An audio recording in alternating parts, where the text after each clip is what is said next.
Welcome back to the Crash Bang Boom podcast. Hopefully you haven't been crashing. If so, maybe you're just crashing a wedding party. Hopefully you've been doing some banging, and hopefully there is some sort of boom at the end of all of said events. Now, as someone who admittedly has not the greatest attention span, I seem to have steered away from overtly long songs. But if there was ever a band that could convince me otherwise, it would certainly be the band whose drummer I interviewed on this podcast. That drummer would be Matt Couto, and that band would definitely be the one and only Elder. That's right, folks. If you're into ethereal, yet always crushing and always groovy, proggy, blues, classic, rock, then Elder is clearly the band who is doing that shit right.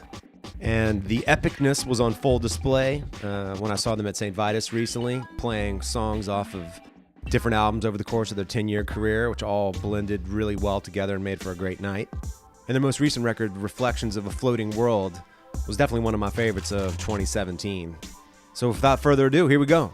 Matt Couto. Kudos to you, motherfucker. Crash, bang, boom! Crowds go mad with joy.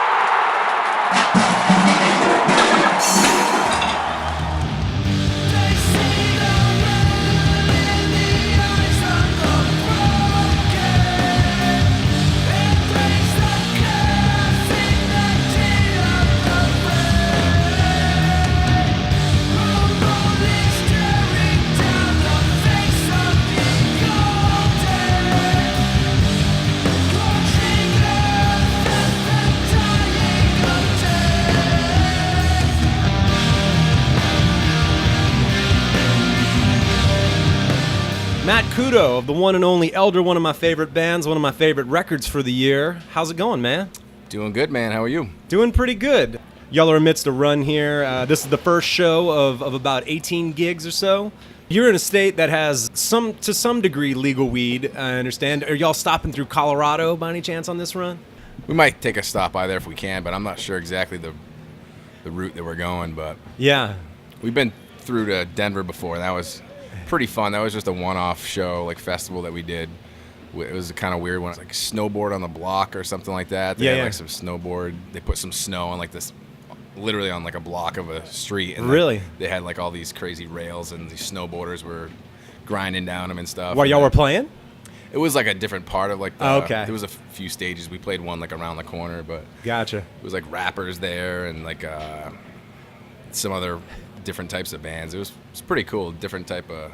I remember it being really hot though, and I was like, "How is this snow like not like, melting like crazy fast?" But yeah, Denver's cool, man. Definitely no shortage of weed going on in Colorado. My God. Yeah. I just got back from Washington State, and definitely no shortage of weed there either. Whoa. Everywhere. Everybody has it. Ubiquitous weed. Well, what else is going on, man? Like I said, congrats on this record, man. It's a killer one. I'm looking forward to hearing some of these new songs.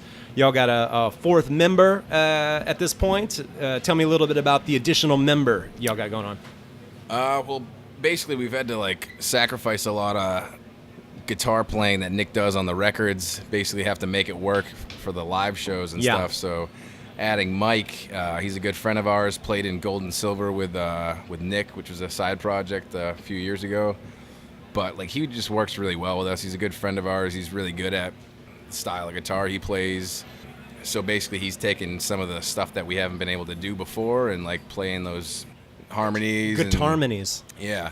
And like just he adds a lot of different just like ambience and stuff to like the mix, which we've kind of lost when trying to translate the records to like the live stuff. So right, there's more room to like mess around with for the, absolutely for the two guitarist guys, and also for me and Jack too. Yeah, like opens it up a bit. So how did it work out with getting him in the band with Nick, the guitarist vocalist, being in Germany and rehearsing? Does he come in intermittently, or is it a lot of file sharing and demoing, and then y'all get together, run a bunch of rehearsals, and then it's time to go, that kind of thing? Yeah, it's a lot of like.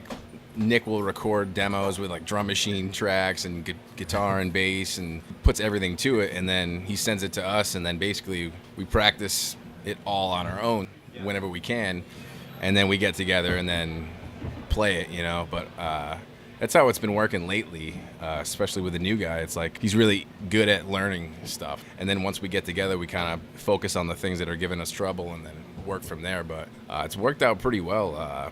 we've been practicing pretty hard each on our own. So without doing that, then like if we just showed up and just tried to do it like without listening to the demos and practicing on our own, wouldn't make it very far, you know? No, wouldn't imagine. So it's a lot of like practicing on our own and getting it down. Like the new stuff was like really tough for me to learn, because Nick's like a really good drummer, like I was telling you earlier. Mm-hmm. And he's taught me a bunch. Like when Elder started, I started playing drums. Like Really?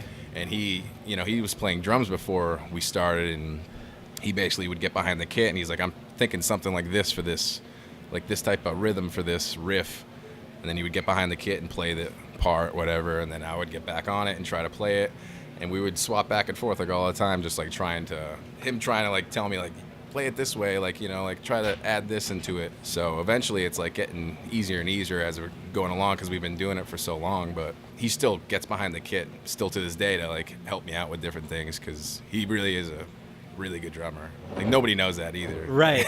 Right. It makes sense. I was trying to figure it out, because he seems like the kind of guy that would have a lot of ideas about all the varying instruments and how all this stuff can go. So totally. And not many people know this, but like on pretty much every single album, I think, except like the demo, he's played on at least one or two songs on drums too. Really? Which nobody really knows. This newest album, he plays on 1,000 Hands, the whole song. Wow. But like I was kind of happy. Like this time I was like, damn, like cool. Like I learned like most of the record, like, and I recorded pretty much the whole thing except that song. So like, yeah, that's something that not a lot of people know, and I'm not afraid to share it. Like I want people to know that he's able to do that shit too. So it's talented dude. Yeah. I've learned a lot from him. So I bet. Speaking of which, how did you initially hook up with him, man? How did Elder happen? Well, me, Jack, and Nick played in another band like when we were 14 together called Tchaikovsky.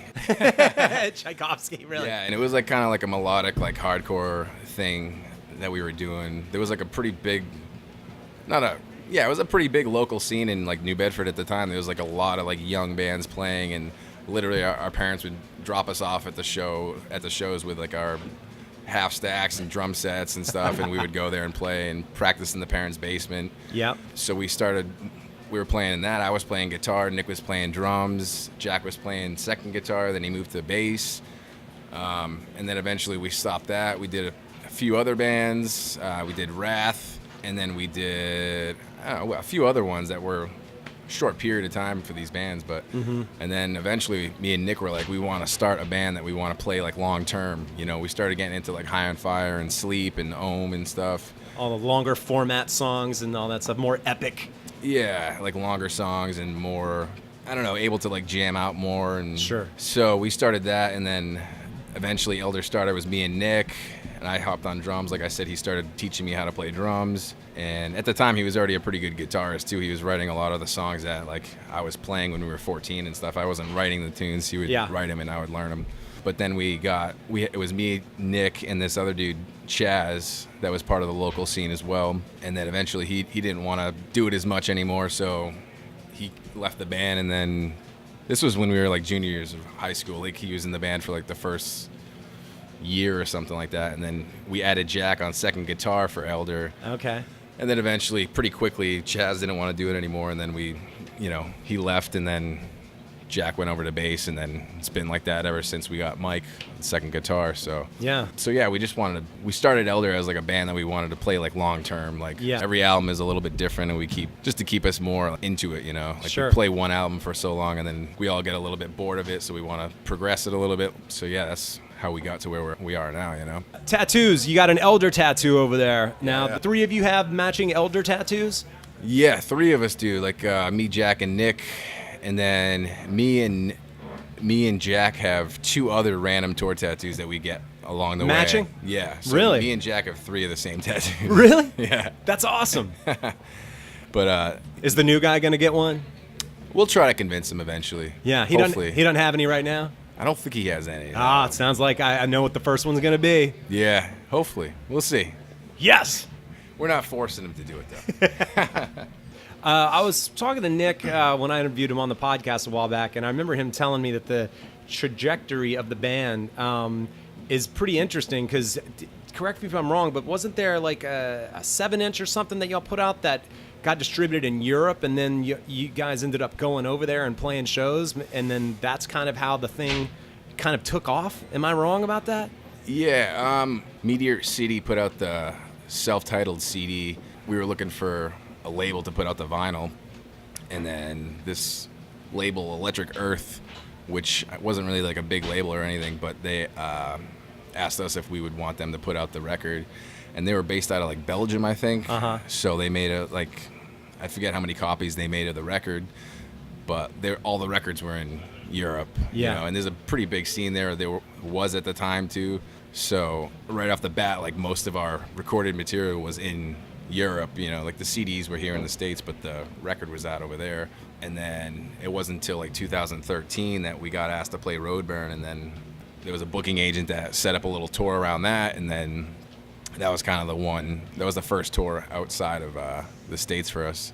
I think we might have done one little run in the States before that, but ever since we did that one run, like we've been going back there every year since. The crowds have been coming out to see us every time, so it's been getting better and better over there for us. As the fans are pretty rabid out there for the material, you know. Absolutely. For bands in general like this. You know? Yeah.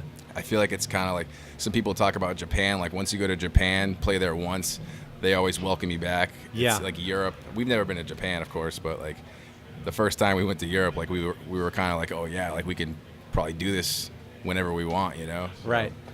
We've been doing it ever since, you know. That's what it was. You having done very little touring at all in the States, really went to Europe, kind of found your niche. There was a craving for it. Yeah. And you've been able to go back and make it happen over there, and at the same time have been able to build up yourselves more and more in the States as well over the course of what's been 10 years now, right? Yeah. We started in like 2007, 2006, maybe like the end of it or something. I'm not quite sure. It's so long ago, but I think we did record in like 2006 was the first when we first started it. My junior year of high school. So. Wow. Yeah. That's crazy. And so all of you grew up in Massachusetts or New England area? Yeah, like the other guys are like 2 towns over from where I grew up. Okay. Like middle school time. Like we met each other like freshman year of high school through a friend of ours. And then we've been best buds since that. Yeah. You know what I mean? Like once we started playing in that first band together, we've been best buds since. So yeah, it's worked out.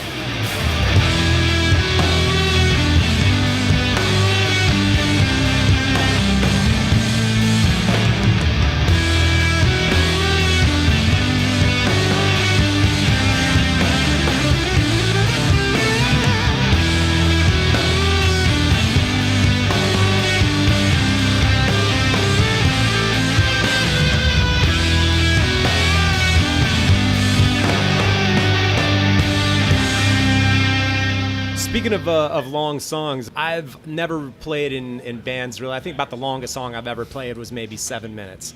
Now, granted, it was pretty proggy as well, so a lot of changes over the course of 7 minutes.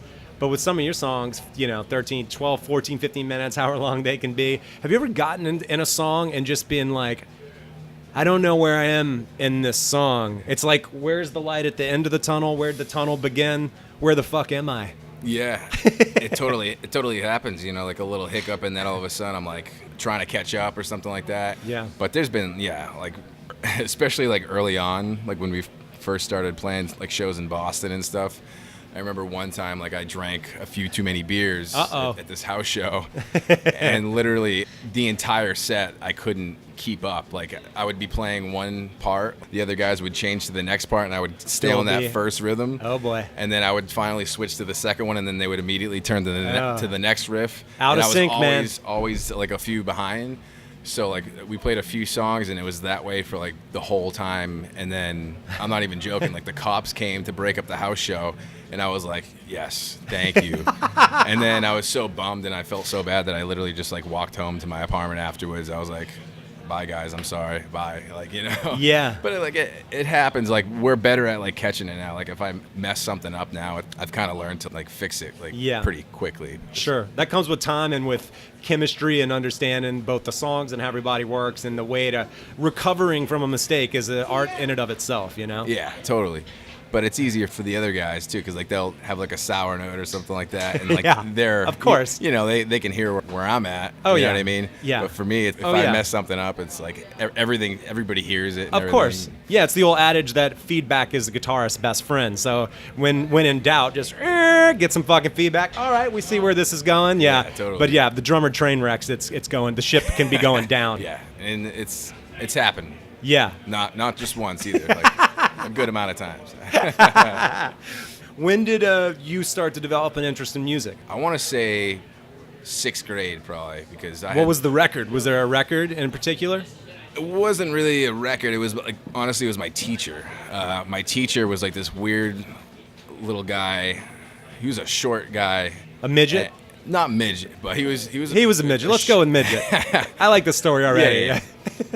But he was kind of a weird guy, and like the whole class was always thought he was a kind of weird dude. But he was like super into music. He would bring his banjo in, and he would tell us like, oh yeah, I've lived on the road before, like just driving around playing music with like my random folk groups and stuff. And then he got me into some bands. Like he told me like, hey, like check out Nirvana, like check out the Meat Puppets. Really? Yeah, I'm not even joking. And then like You'd never heard any of that stuff, and your teacher was turning you on to it? Yeah. And not just that, like other like classical stuff. Like he gave me like a Django Reinhardt CD when I graduated. Awesome. And stuff I would never heard of. Well, Nirvana and maybe the Meat Puppets, but definitely Nirvana I would have heard, eventually. Yeah. But after that, like I think he got me into that stuff because I was just like getting into guitar. Like I started playing guitar, like taking lessons and stuff. So he turned me to those bands, and then I got more and more into that stuff. And then I think it started around there. Like I had like a band with these young kids that I went to school with in middle school, just playing on, like, the drummer was playing on his dad's kit, I was playing on my crappy little combo amp, and we were just having a blast, and then ever since then I always wanted to keep playing, and that was like my favorite thing to do. So definitely started around there. And plus my dad played a little bit of acoustic guitar, and so he was all for it, So. Yeah. Was he playing much music in the house, your dad? Like, not necessarily on the guitar, but just through stereo or whatever, Yeah. He was always listening to different stuff. He was like super into like James Taylor and like John Mellencamp and like folky Americana stuff. like Johnny Cash and like random Country, other stuff like that.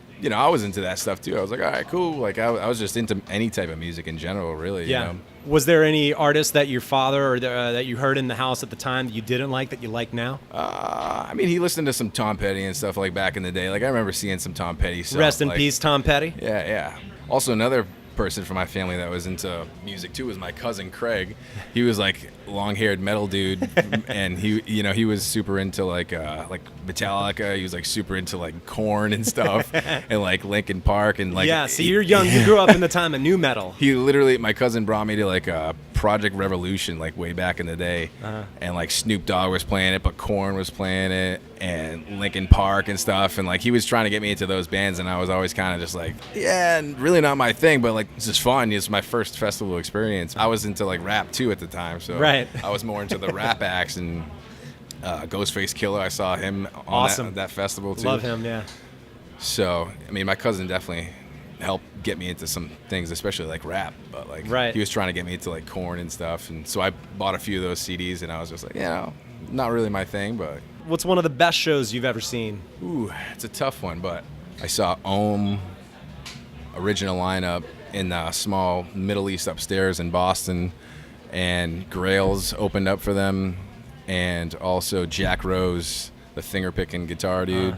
So that was probably my favorite show ever. Like that was really awesome. Like just kept playing until like they literally kicked the drummer out, and then Al kept playing, and then they unplugged his amp eventually, and he was just like, all right, well, I guess we're done, So like that was right when I moved to Boston, probably around like 2008. And then the other one is definitely I saw Neil Young at the Providence Performing Arts Center, I think it's called, the PPAC. Neil Young was awesome, but the opener was like Bert Jansk, and like he's like this really good classic finger picker who was doing it from like the 60s on, so he was pretty old at the time, and I knew he sounded familiar, but I was like getting into some 60s 70s rock and stuff, and I started listening to this band Pentangle, and it turns out that after the show I like looked up Bert Jansk, and he was like one of the guitarists for that band. Oh, really? Pentangle. So that was amazing. Neil Young was incredible, but like to see Burt Jansch play like literally like a year before he passed away too. Wow. So like I was like super lucky to see that one. So those are probably my 2 favorite shows I ever saw for sure. Very cool. It sounds like some of your teacher's influence and your dad's influence has rubbed off on you. Some of the bands that you're mentioning, styles. Yeah, totally. My dad was the one that introduced me to Neil Young for sure. Yeah.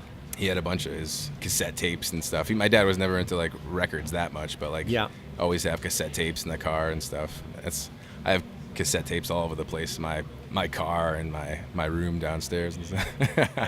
At which point did you get much into the psychedelic rock stuff? Because I can hear, obviously, I mean, to me, I would say that the stronger influences that I could hear in Elder, at least more so even over the last couple of records, I would say, is sort of the progginess of maybe someone like Yes mixed with sort of the stoner blues jam of Black Sabbath and Pentagram and some of those other bands. Yeah, we're super into like 60s, 70s stuff, but like Yes is definitely one of the bigger ones. There's a band called Gentle Giant we're like super into. Jethro Tull, Amandul. Yeah, there's a lot, but those are some of like bigger names, I guess. Definitely a lot of Yes. Like when we first heard Yes, we were listening to that stuff a lot. Like me and Jack were talking about it the other day. Like I can't even really listen to Black Sabbath anymore because we've listened to it so much. Oh, I bet. You know what I mean?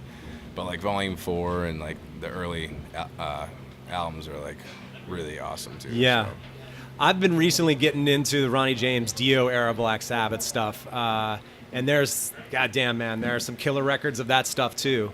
I mean, that guy was such a maniac vocalist. So whether he was with Rainbow, and then he's got Richie Blackmore, and you got the Deep Purple connection, or even the solo Dio shit is just it's killer, man. Cozy Powell's playing, drumming on the Rainbow stuff, or the Appice brother playing with Dio and Black Sabbath. That shit is just, it's killer, man. You want to hear a funny story about Dio? Sure. I worked I worked the Psycho Fest in August. Oh, did you see the hologram show? No. Okay. I thought that's where you were going with this. No. I worked like as like stage manager, like the vinyl stage, one of the smaller ones. Yeah. And this band played that was called The Rods.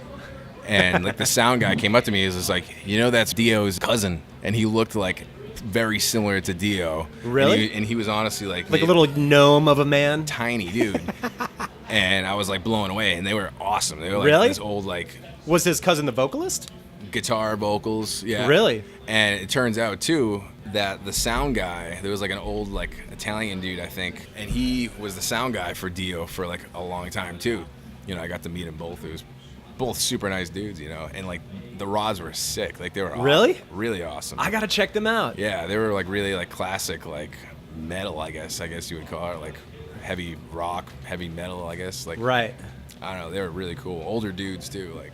For a second there, I was thinking the Rods, and I was like, whoa, that'd be weird if they were like a Rod Stewart tribute band. No. And they'll just all dressed up and look like Rod Stewart, the entire band. That'd be pretty cool, too, actually, though. Hey, man, don't take that idea. I'm going to fucking do it for Halloween. And I was telling you earlier, I love the Falling Veil off of the most recent record. That song, the whole album is fucking great. Do you have any particular songs that you really enjoy playing live? I mean, the whole album in general is like super fun to play. It's new, especially because it's the newest stuff. Right, for us, exactly. So it's always the funnest, the newest stuff, because you're trying to challenge yourself, or we do anyways. But I guess it would probably be Falling Veil, Staving. Thousand Hands is the one that gave me the most trouble learning. So like that's also up there too. So probably between those three. Which is kind of like a bad answer, but no. Falling Veil probably is the funnest to play, though. That song sounds like a fun-ass song to play. Like right off the bat, it's just like into the song, you know what I mean? Absolutely. Like I said, one of the things that I love so much are those sweet guitar harmonies on the records. So it's going to be super cool to hear some of those happening tonight. Yeah, totally. I'm excited about it. Yeah, Mike makes it happen. Fucking A, man. Opens it up. Well, cool. Matt, thanks for talking to me, my man. No problem, Jody. Thanks for having me, man. Yes, indeed. That was a good chat, and it was good catching up with Matt, and definitely great rocking out, watching Elder rip it up. Be sure to check Elder out on tour. Check out their albums, all the good stuff. They've been doing some great stuff over the last 10 years, and they are not to be missed. Thanks, Matt. Thanks, Elder, for rocking out. Catch you on the next one. Crash, bang, boom.